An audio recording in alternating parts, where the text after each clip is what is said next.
Now, Russia and Ukraine have accused each other of continuing attacks despite a three-day ceasefire. And in an address, Ukraine's President Zelensky said that although Russia refrained from massive aerial and missile strikes on Ukraine, Russian attacks continued along the front lines. According to Zelensky, nearly 10,000 kamikaze drones and the kamikaze drone strikes were over 100 instances of shelling were also reported in the frontline areas. Ukrainian officials say that the Russian attacks led to multiple casualties and injuries. There were no massive attacks today, no missile or airstrikes, but there was no peace in the frontline areas and communities near the front. The Russians continue their assault activity in directions that are key for them. There is shelling. There were drone strikes of various types at the front. Over yesterday and today, there were more than 150 assault actions, more than 100 instances of shelling, and nearly 10,000 kamikaze drone strikes.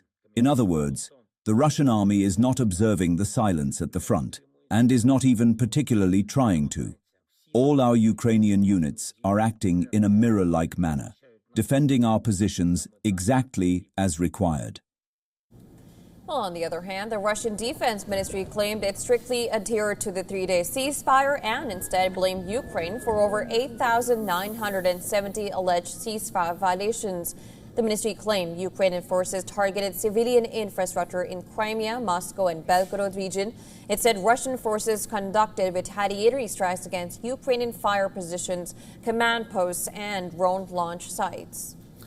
Well, Zelensky also said that Ukrainian officials are in touch with the US for the proposed exchange of 1,000 prisoners between Ukraine and Russia. He said Kiev had already handed over the list of prisoners to Moscow and expected Washington to help ensure the deal was implemented.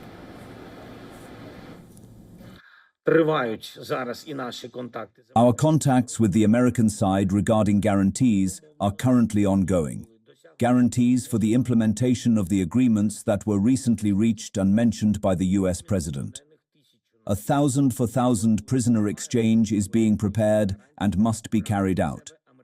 The Americans took these guarantees upon themselves. The Ukrainian coordination headquarters has handed over the lists of 1,000 to the Russian side.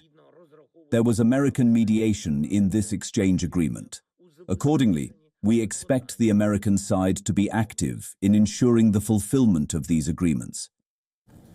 Zelensky's comments comes day after Putin said that Russia had not received any proposals from Ukraine on the prisoner swap.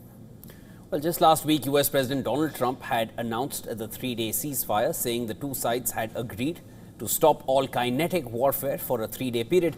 Since Russia's invasion in 2022 of Ukraine, the war in Ukraine has killed hundreds of thousands of people and spiraled into Europe's deadliest war since World War II.